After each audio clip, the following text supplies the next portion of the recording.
Hello, everyone. Welcome again to the Engineer Whisperer podcast, and welcome to part two with Dr. Petra. I am super excited. We had a very successful part one, and there was a good time to break it because we talked about engineering and spirituality. And if you haven't listened to it, I highly encourage you to go back and listen to it.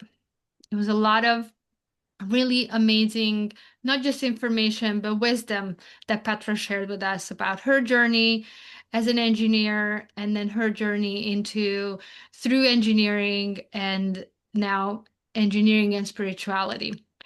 And with part two, we wanted to bring you um, this method of, well, you listen to part one and you might wondering, all right, well, how does this apply to me? Because your goal is to be the smartest, the and have the most knowledge and be the engineer that you want to become. So in order to become that engineer that you want, the best at what you do, you're wondering, well, how do I use all this information and all this knowledge that I just heard from Dr. Petra? So we're here to put it all together to give you some practical tools.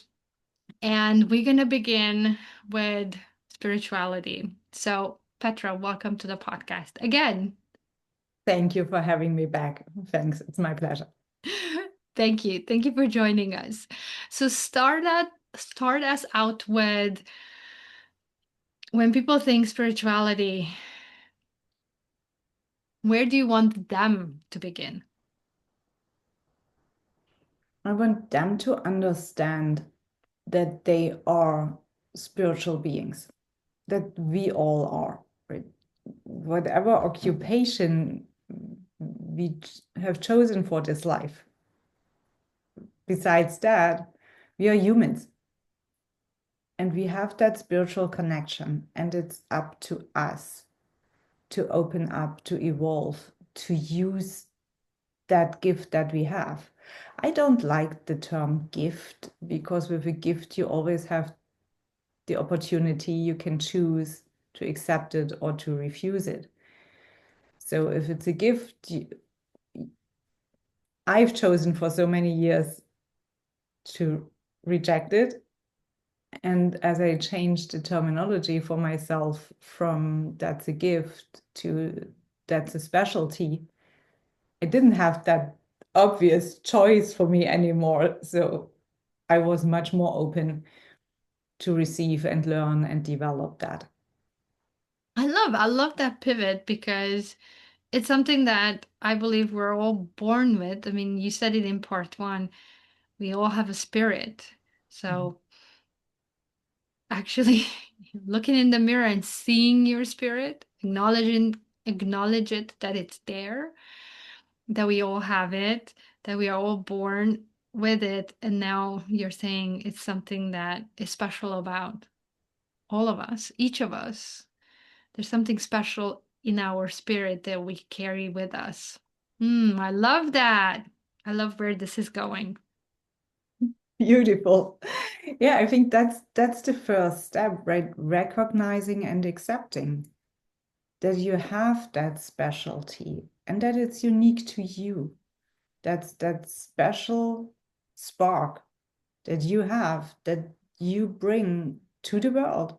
That's within you, and it's up to you whether you keep it contained or open up to the world and let it shine and let it be contagious in the very best way, right?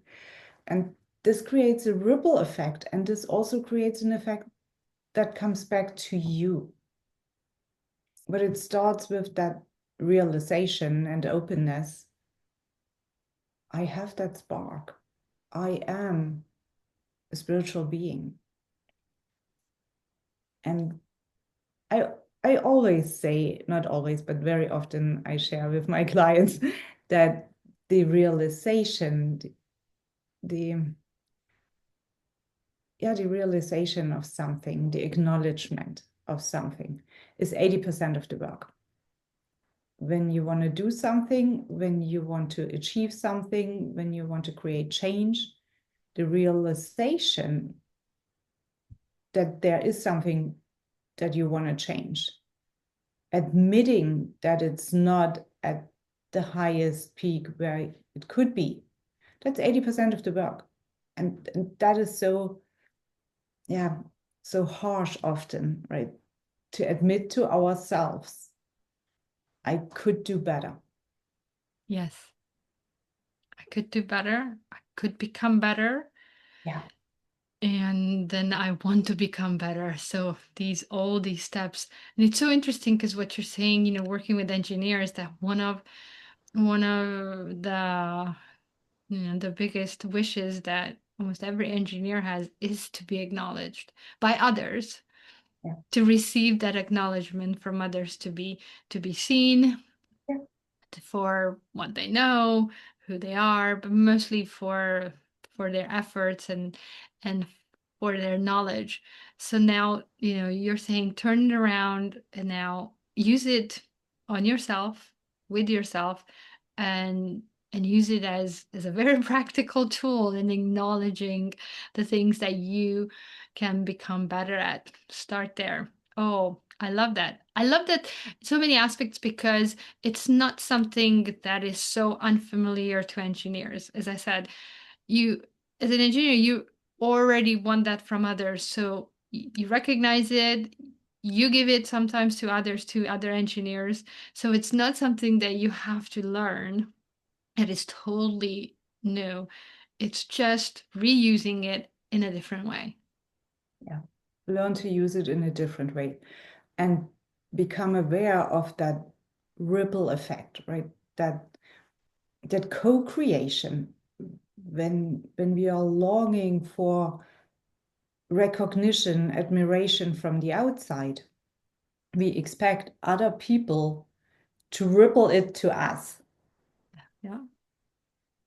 When we don't have it for ourselves, they have to do all the heavy lifting. When we recognize and acknowledge what we have and what we bring to the world, to the workplace, to the family, they can feed on our vibration. When we have that frequency, that energy of, I have a lot of knowledge and I want to share this with you. That's a frequency different than the frequency, okay, I'm waiting here to see if and when you're going to see me. Just like you put it, yeah. I mean, two Make it different. easier, right? To be seen, to be felt. It depends on how they feel when they are around you. People see you for your knowledge, of course, but people see and feel you more than solely for your knowledge. They feel you as a person, they feel your heart, they feel your frequency.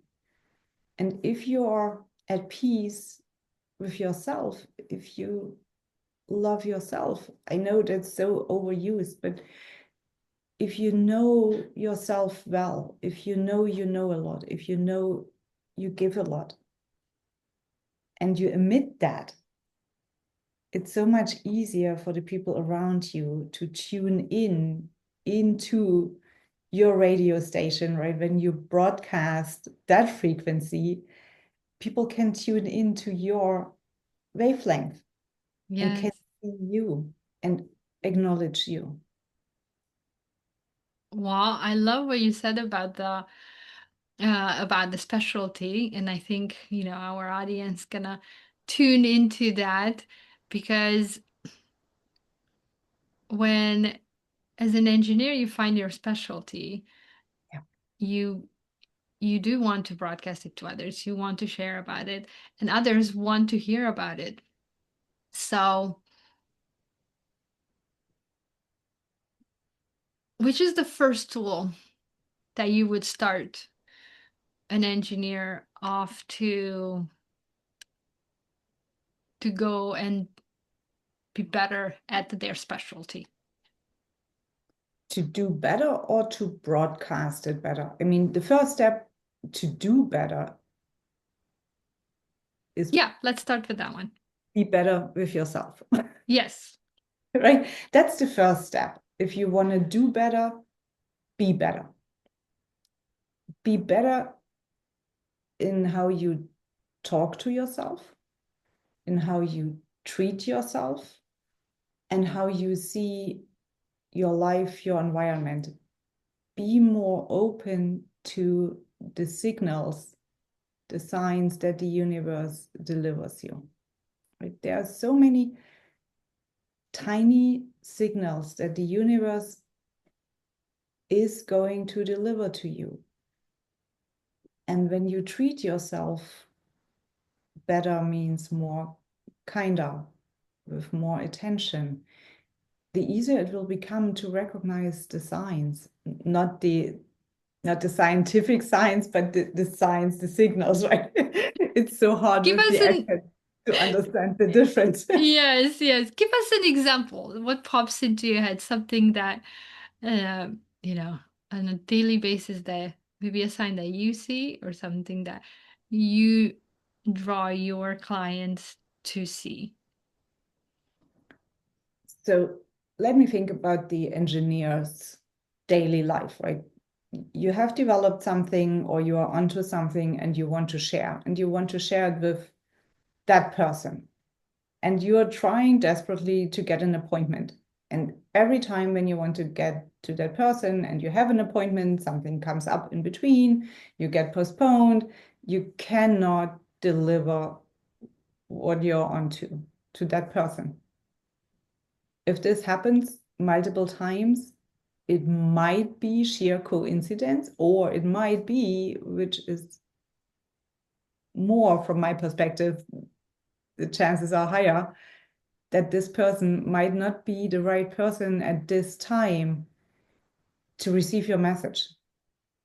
Then look for an alternative with whom you could share what you are about to discover, what you are about to develop, and see that you can deliver the message to that person who needs to hear the message, but that you can create a different path how to deliver it. Those are signs from the universe that the timing might not be perfect, that this person might not be in the mindset to receive your Yes. information with the openness that would serve you well.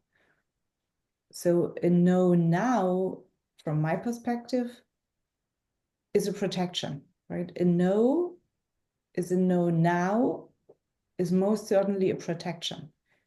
So what we usually do, we engineers, we turn around, we are sad, we feel rejected, and we try again. Same approach. Yes. Change your approach. See what other doors might be open for you already. Exactly. That's what I was thinking too. Stop focusing on the closed door and broaden your perspective to see literally what other doors are already open. Right. And if you don't see them, take a moment and pause because they are there. Oh, yes. You might not be able to see them because you are so focused, you are so determined, you know the hierarchy, you know with your analytical mind, that's the person, I have to deliver the information. But if it doesn't work out the way you think it should, pause for a moment and search for other options, search for the open door, and have a conversation with fear. Because when you go a different route, when you choose a new path, I guarantee you, fear wants to talk you out of it. So I know in part one we talked briefly, I mean, we talked about fear. Mhm. Um, but just now to just, refresh for people. So when you say talk to fear, in this case, in this example that you're sharing, how would someone talk to fear to Have that, see the other yeah, doors? have that internal conversation, right? Sometimes people feel, yeah, not good about themselves if they talk to themselves. You can do this silently. But talk to fear as if fear is your partner and have that internal conversation. When you hear the voice in your head that tells you, you can't do this, you have to follow the rules, you have to do it exactly how it's written in the papers. Talk to the fear that wants to protect you from doing a mistake and say, okay, what is, I understand you, I hear you, I recognize you, and I know you're doing a good job. You want to protect me from making a mistake. And let's think it through. What would be the worst thing that could happen? Ask yourself the question, what's the worst that could happen? And think it through. And if something really difficult and terrible might happen, don't do it. But most often than not, the answer will be nothing. Nothing really. If you choose a different approach and you think it through, what's the worst that can happen? Maybe someone is disappointed. And when you have the chance to explain why you did it differently this time, they might understand. They might even think about changing the process. I know it's not a fast thing to do, but talking to fear for me is always having that internal conversation, the appreciation. I know you want to protect me from doing stupid things. And also, let's have a look at what's the worst that can happen. I love this because you're pointing out, the biggest thing about fear, why we feel fear is, and you're connecting it to protection, that what we feel is because our brain wants to protect us, Mhm. because anything new, anything different, anything out of the normal, our brain signals, okay, red flag, don't go there, don't do that, because my job is to protect you. So, I mean, you're pointing out this amazing power our brain has, and how we are wired to be protected, to ensure that we survive and that we live. Right. And that's the brain's job, right? The brain has two main jobs. One job is to keep us safe, the other one is to make us reproduce. And if reproduction is not on the agenda right now, there's only one job left. That's to keep us safe. And what is safe, right? From the brain's perspective, safe is what we have experienced already and what we have survived. So the brain knows, okay, we did it again, we did it already, we made it through, so let's repeat it. With a Exactly. new approach, the brain doesn't know if you are going to make it. So the brain will prevent us from trying it out. It will choose what's considered the safer route. Safe is what we know already, what's familiar. And our job is to teach the brain there is a safe way and it's pleasant. We have the end again, right? We started in our part one. It's not either or, it's not either Yes. engineering and science or spirituality. So the brain focuses on safety and it doesn't really care about how pleasant it is. And when we can teach it that there is a safe and pleasant way, then it will in the future support us in choosing that path. I love it. And this is where, engineers' creativity comes in, Yeah. of the end. That how can I make it that it's pleasant? In the example that you gave us, that other path, that, look for the pleasant path. Don't look for the most difficult path. That's not what we're saying. We're not saying make it even more difficult on you and then choose that one just because it's new. We're saying there's another way, and be creative of how you make it pleasant. Who you find along the way, who you talk to, um, your attitude along the way. So whatever for you makes it pleasant, put it in there because that's what stimulates the brain. That's what gets your brain saying, okay, okay, I'm on board. You can go that way. It's, eventually I know it will be safe. Right. And and then I think that's where I want to connect, because some engineers say, so, is this where my courage, this is how I build my courage up? And I'd say yes, yes. It's you talking with your brain, understanding how it works, what its purpose is, and then you using these practical methods that Dr. Petra is sharing, for you to teach your brain, just like you said. Right. Yes.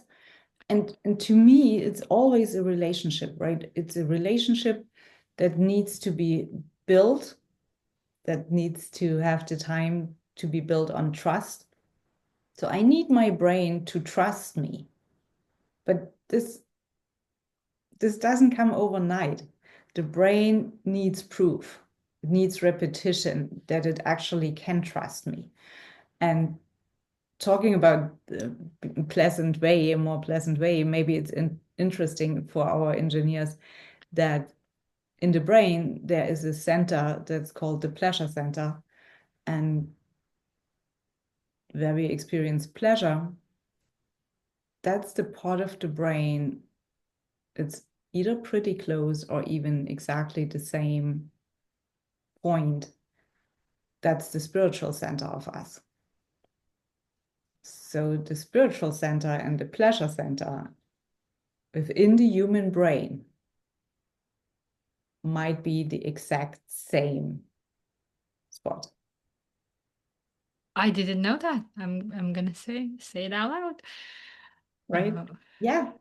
So when you follow your intuition, when you feel, let's continue with that example, right? When you feel, oh my gosh, that person didn't make the time for me in whatever, how long, and you feel you can't move forward. It's really pressing and frustrating. Yet you know there might be another person, there might be another angle. But for whatever reasons, hierarchy or whatever the reasons are, yes, process. Yes, there. yes, you don't think you can choose that path. Follow your intuition, your spiritual center, your pleasure center in the brain are pretty close to each other. So I'm making this distinction here because as far as I know, it's not fully proven that it's identical. Current situation is that science knows it's very close to each other. I want to say it's identical, but I don't have the scientific proof yet. I think pretty close is pretty good, Petra. I think that we're and for those who want more, I'm sure the studies will catch up with it and we'll find the research. Somebody somewhere is doing that research, maybe just not published yet. So, you know, kind of going back to what you said, the intuition and keep looking. Something popped into my head as you were speaking that once, and this happens to me too, that sometimes I'm so focused on, I have a plan, kind of like this example. I have a plan either to talk to someone or to do something. Yeah, it's usually connected to someone else. And I'm so like, like, no, it has to be that way. Because in my head, I already imagined it that that is the path. And I'm so locked into it. And and continuously when I don't hit it, just like you said, when that person doesn't make the time, we don't meet, something comes up, just it's not happening, and frustration shows up. I just keep banging my head, just keep, you know, going against it, knowing that I'm hitting against a closed door. So when you say just kind of, listen to your intuition, it's so interesting because as you say, as soon as I lift literally my view up, I from the being very hyper focused to what I want that I'm not getting, to okay, I'm so frustrated, and literally make this, I lift my eyes, I can see what you're talking about. I can see that there are other ways, there's opportunities, there's this other world around me that I'm also plugged into because of my spirit, but I totally ignored it before. So what you're saying is engineers have access to this too, not just me, not just you, that they have access to this Yeah. pleasure, pleasurable way of doing something, of solving a problem. They don't have An to. easier way, right? An easier way. It's not always pleasurable, but it's not as painful, less pain. Yes. There are nuances between really frustration, being very frustrated with the situation, to pleasure. There are steps in between. And Yes. to have it less frustrating, a little easier, that would be a good step already. But of Yes. course, we have a plan. We have an orientation. If you don't put in something into your GPS, it will not guide you anywhere. But if there a detour arises, maybe you find a beautiful restaurant at that detour that you would never have the chance to find when you stick with your plan, right? Always come back to what you actually want and have to achieve. Always come back, but allow yourself the grace to do a couple of steps aside. Don't digress too far. Don't lose track of what you really want to achieve. But be more gentle with yourself. I And love see that. the signs, the signals as what they are, guidance, right? You are not alone. We are not alone. We often feel that we are so alone on that path, that we have to make it to that destination. Yes. And with more trust, we recognize, sorry, the bird hit the window. Oh, we hardly heard it, but I'm sure it was for you. That's Yeah, that sorry. happened to me too. So let me repeat that. That was probably, that's what I'm talking about, right? The signals from the universe. You are never alone. I was just saying, you are never alone, even if you think you are. And then the bird hit the window and flew away. So the bird is fine. Just to give you that information is, yeah, it caught my attention, and that's why I'm repeating it again. You're never alone. It's the sign. Talking about signs, I wanna share something that I think it's a sign that I use in my own life, and then with my clients, is stress. As stress for me is a sign that, you know, Andrea, there's something happening. Pay attention differently. So I wanted to ask you, how do you view stress, and how do you talk about stress with your clients? I'm smiling because in part one, we talked about being normal, right? This might be not normal, what I'm going to say. It's all welcome, Petra. My audience already knows I invite not normal people. So Perfect. go Thanks ahead. for the permission. So I see stress as a gap between what I think or what you think, what you are capable of, and what the task is. So if there's a gap between what the task is and what you think you can do, there's a gap. And for the brain, it doesn't make a difference if what you think you can achieve and the task is here, or the other way around. When you think this is what you can deliver and the task is there, it's the gap. And for the brain, it's the same. Oh, mm-hmm. and it gives you almost identical biochemistry. So when the brain sees the gap, it creates a biochemical situation, and the biochemistry creates the symptoms that we are experiencing. Because the brain or the body has to find a language that we understand, right? And the symptoms related to stress, we understand, we become aware of. And with that gap, let's say you think this is what you can do within a certain amount of time with the knowledge you have, and that's what you have to do. If there's a huge gap, the brain creates the symptoms that we feel stressed out. Mm. Oh, yes. And and over time, if you don't change it, right, this might lead to burnout, and this also might lead to bored out. Bored out, if you're Yes. constantly bored at what you do, similar symptoms, right? So there are two things that I think we have to look at is what's the evaluation, what's the assessment that you do with yourself? Are you really there? Ah, Right?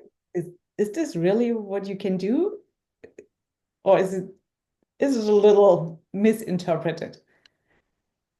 And is the task really that big? Can we change it if we see it from a different angle? Let's say if you break it down into maybe a monthly or weekly or daily goal.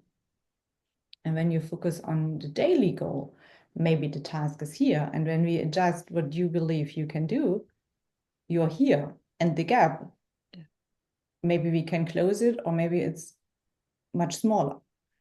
And when we can minimize the gap, when we can lower that gap, the brain says, oof, they got it, right? They understand, they readjust it. And with that relief, we shift the biochemistry. And with shifted biochemistry, we shift the symptoms. And it's mostly all done with mindset. I am fully aware that we oftentimes cannot change the task. The task oftentimes is a given. Yes, we can adjust it. Yes, we can ask for support. We can ask for help. We can ask for guidance. And this is not weakness. That's one of the smartest steps, to ask for support. And this might be practical support to ask your colleague, right? To ask your peer, can you help me with that? And on a later time, you return the favor. Yes, exactly. I love that mindset. Or we ask for a coach, or we ask for a mentor, right? Instead of having that internal frustration and complaining all the time. Because when we complain internally, when we are unhappy, what usually happens is the gap becomes bigger. Mm. Our mind creates an even bigger picture of that task I and mean, lower. that's where they say you make it bigger than it is, right? When Exactly. people argue. Right, exactly. So, And we, at the same time, lower our confidence, our self-esteem, what we think about ourselves, what we are capable of. that's true. Yeah. I can see that process happening inside of me. I had one of the stressful moments yesterday when, like, I don't think I can do that. Like, I could, as you're talking, I could feel myself and my confidence just as of my body language was like this to like going down, and I could feel my confidence just shrinking. Like, oh, this is, went from, oh, I can do this to, I think this is impossible. Like, Right. wait a minute, Yes. Wait a kind of. minute, right? Wait a And minute. this wait a minute. Thank you so much for that nice segue, right? This wait a minute. How do we do that? This wait a minute is very simple, but it's not easy to remember to do it. It's simply a breath. It's a very conscious breath. Thank you. That is exactly what I did. Like, I can't think of Perfect. anything else to do right now, so must be my breath. Yes, right. And if you do conscious breathing, this oftentimes one deep breath is enough to shift gears from the feeling of overwhelm, from feeling of being under pressure, the feeling of being not good enough, to being able to shift gears to the thinking part and develop a solution how to deal with that situation. And if you can, I mean, it depends on where you are and who is around you. If you can, take a deep breath, do it with us right now, and release that deep breath, if possible, with a sigh. Oh, Oh, mm-hmm. With this. and do it again. Oh, and sometimes one is enough. Sometimes you do it 2 or 4 times this way, and you will feel your nervous system shift. And this gives you access to the energy you have, right? The energy that's occupied usually with thinking about the stressful situation and the overload and the time pressure and all that. It consumes a lot of energy. And when we reset our autonomic nervous system, we have access to that energy to use it to be, as you said earlier, the best engineer that you want to be the smartest in the room, because now you have access to your brain capacity again. You have access to the thinking processes. And by the way, if you are the smartest person in the room, you're in the wrong room.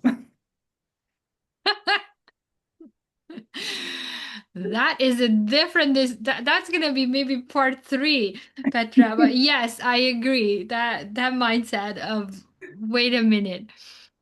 Right now it's getting to that. It's when you're feeling that you're not the Mhm. smartest and you want to be the smartest and you want to use what you have. We talked about in part one, discover what you have, what about the brain, about your body, about what you can do with your brain and your body, with your gut and your brain. So, what is another practice that you recommend someone to do to pay attention to? And then now I'm specifically thinking of those engineers who it's long day, they worked a lot, they were trying to solve a problem and they couldn't, so it's nighttime They take it and home, right? they take it home. Of course, they take it, home to their families, and maybe they talk about it with their wives and kids, or husbands. So maybe they talk with their families, but maybe they don't. But that doesn't matter because the conversation inside of their head is going on, and they go to bed with this continuous thoughts running and running and running. So for those whose mind is just keeps running and they just can't stop, thus they can't sleep. They lay there and don't know what to do. What do you recommend? So let's have a look at sleep first, right? And I'm not going to tell you have a shower, drink warm milk, and all the things that you Might have most heard. likely know. Yes. Yes. What I want to share here, what I see with my clients, most people have not heard about, is how long do you sleep? And to improve the sleep quality to what you have in your hands is focus on the time and see that you can create your sleep rhythm so that you have complete sleep cycles, so that you don't wake up in the middle of a sleep cycle. And the sleep cycle is roughly 90 minutes, 1.5 hours. So, depending on how much time you have available, right? This is different for all of us. If we have little kids, you have shorter increments Yes. usually. If you Yeah. care for older parents, if you care for someone who is ill, it's different compared to someone who can afford to have a long stretch of sleep.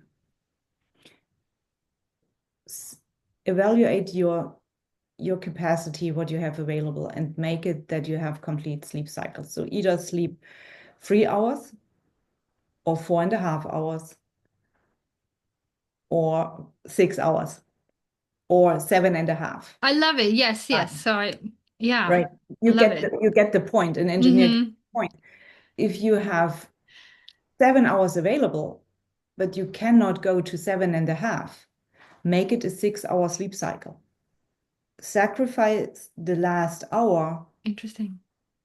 for the benefit of having completed sleep cycles. You will be so much more energized, you will be so much more recharged compared to waking up in the middle of a sleep cycle. And your brain will thank you for that. It will allow you to have more focus, to have more energy, to think more strategically. That's one thing that I think everyone can do for themselves. They know their schedule and make sure, as good as you can, that you have completed sleep cycles. Even though it's shorter, but make it complete. Well, because you're talking about the quality here, right? So Exactly. it's not I'm putting Right. it together and I didn't know this either, the Yeah. 90 minutes. So this is my learning here. But I'm a believer in the quality versus the quantity. So I don't want to wake up. I mean, for me, it's not a benefit to wake up in the middle of a sleep cycle, as you said, and just feel like I'm dragging for the next, 4 hours. I like it. I'd rather get up an hour earlier and feel like, okay, I'm ready to start the day. And then I'll just adjust, Right. during the day and adjust my schedule, as you said. But Or if now you can have a half an hour later, longer, at that half hour. Right? If if you can, maybe you can. You were not just not aware that this half hour more would give you exactly. such a benefit. Yeah. Yeah. No, I really like it. And just coming from this, um, and then just quickly, why is sleep so important to our brain, Petra? I Especially mean, to engineers who want a super hyper focused and smart brain. So why is it? yeah, I think we all know it's for processing the day, what we've experienced, for recharging, for the metabolism, for the cell division, and so on. What what I really focus on is the cleaning process. So during sleep, our brain cleans, takes out the garbage. Yep, that is true. Yep. The the glymphatic system. So the glymphatic system is the lymphatic system for the brain. And we don't have an active pump for the lymphatic system, nor do we have an active pump for the glymphatic system. So we are dependent on passive movement. So when we move during the day, the lymphs get moving. And when we sit at the desk the entire day, there is no movement, not no movement, but not sufficient movement. So having a walk right before you go to bed, or when you can afford having a walk, even a short walk, is better than no walk, in order to get the lymphs flowing. And when the lymphs are flowing, when we get this started and we rest, then the brain can do its job to clean the lymphatic system and to get all the products, the byproducts out of our system. And that's the time that the brain uses to bring in fresh air, so to say, right? I don't mean literally fresh air, but to make it clean and nice and able to work. And when we don't have that process properly, it piles up and we feel it as brain fog. We feel it as sluggishness, that we can't really function on that high level that we know it's available, that we see sometimes in other people, that we know we had in the past. And we blame it on so many things that we cannot change at this moment, right? Yes.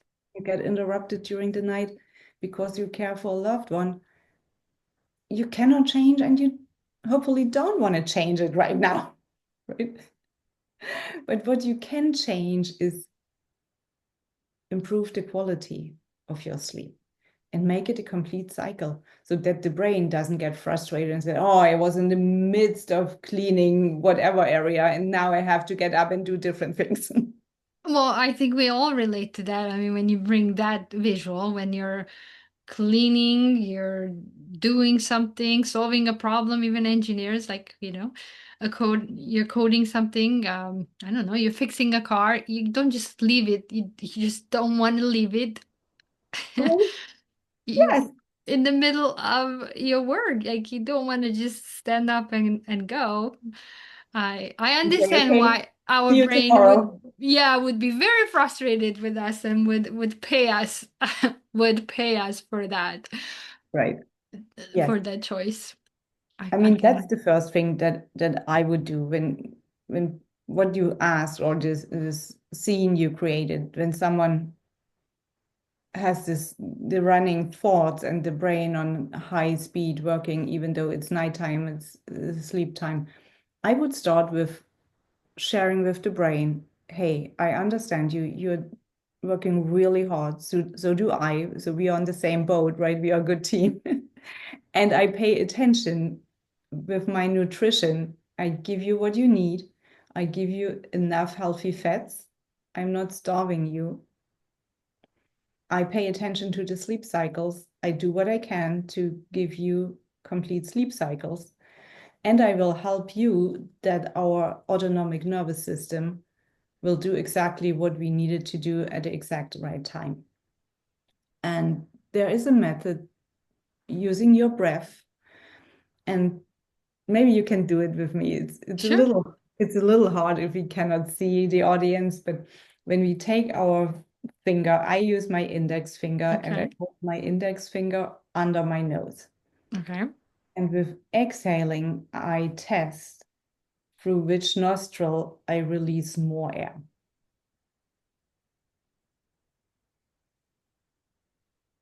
I think it's this one for me. It's the right one? Yes. Yes. Okay. So if it's really hard, I mean, you can lick your finger or you can put your finger in water and then test it. It's easier to figure it out. For some people, it's almost even sometimes, right? Uh-huh. When you test at the time when it switches, it's hard to determine. So the rule of thumb is when you release more air through your right nostril, your sympathetic nervous system is active. You're in the get Oh. things going, do things, right?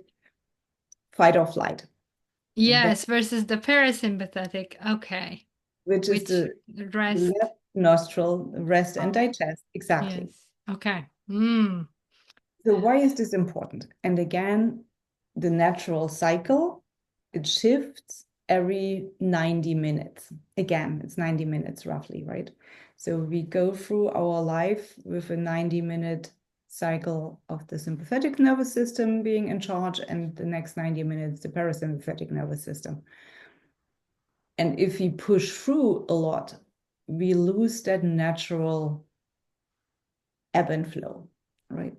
The, Yes. the tidal waves, because we get conditioned that the parasympathetic nervous system, the rest and digest, shouldn't be in charge so often.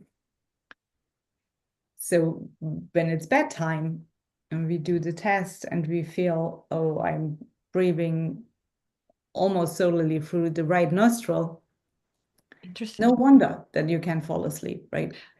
And what can you do? you block your right nostril and you force your body to breathe through the left one. And that Yes. gives the signal to the nervous system, okay, we are done with doing for today. Switch, literally Switch, switch. switch to the parasympathetic, switch to rest and digest. Yes. And sometimes it needs about 10 breaths, sometimes 20. Some people do this for 5 minutes. And then you feel that you calm down, that you get tired, not just that exhausted tiredness. Yes. You really slow down and that it's possible for you to fall asleep. And what I do when this happens to me and I block my right nostril and the thoughts continue, right? The thoughts continue. You're still Hmm. thinking. I Yes. start an internal conversation telling myself, you can't change anything during the night hours. It's not possible because I'm not at work and it's not the time. It's time for me to clean the house. To make this easy for my brain, let's pause until tomorrow. And I promise, if an idea, if the solution comes to me, I will wake up and write it down. And I have always something to write on my nightstand. Because by giving me that promise, I built that trusting relationship, right? It will not be forgotten. When I don't write it down and I have an idea, when I wake up at night, when I Yes. fall back, it's gone, right? The idea Oh comes, yes, that happens to yeah, that happened to me. Yes. yeah. Yes. I, So have something to write it down on your nightstand. And for me, it's pen and paper because my phone sleeps in a different room. It's another thing that I do for better quality of sleep, right? if you, yes, if you can, yes, then Yeah. build that habit, move the phone into the other room. The phone doesn't need to sleep with you. But I love this. Actually, not on the charger. I had constant headaches. I was constantly drained, and I had created that habit of having my phone on the nightstand, charging it overnight. And it changed tremendously as I didn't charge it overnight anymore. So having the phone on the nightstand, as you said, if you can, sometimes we need the phone, right? We need to be reachable. Mhm. And having the phone on the nightstand without having it charging at the same time made a big difference. And now having the phone in the other room and having this old-fashioned alarm clock. I mean, most of the time I wake up before the alarm, but I want to make sure, right? I want to be safe with myself. Yes. I know I will wake up at the time I'm supposed to. That's another thing. If you can, right, make it as easy as possible on your body. Have pen and paper, write it down. Petra, like I'm sitting here and I'm so happy that we're talking because this concept of build trust with your brain. I love it. Like that is something that I'm definitely taking away from part two from this conversation. Um, because that just is such a great question. How do I build more trust with my brain? And I'm sure everybody else gonna have different answers, depending on your situation at home, at work, and your environment. But it just sparks my curiosity, and it opens up this, different relationship with my brain. Just and I can sense my playfulness come in. So thank you for that. That is just But beautiful. Yes. Be playful. Play with your brain in a, yeah. because so often, the frustration turns into, and we turn it into, of course, ourselves as well. Like, Yeah. why me? And brain, why are you doing that to me? And why can't I just go to sleep? And, why can't I just rest? Like, we, I'll talk about myself, those thoughts show up in my brain as well. Yeah. In And mine too, right? In mine too. yeah, yeah, In, yeah. I in don't just me blame too. others, I blame myself. Yeah. and this is normal, the majority, right? We talked about normal in part one. Yes. This is normal, and it needs that self-awareness to not go down that rabbit hole, to be kind with yourself, to talk to yourself Yes. as you would talk to your best friend.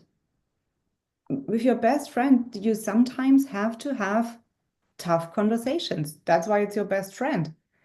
And your brain is your best friend and your most loyal employee.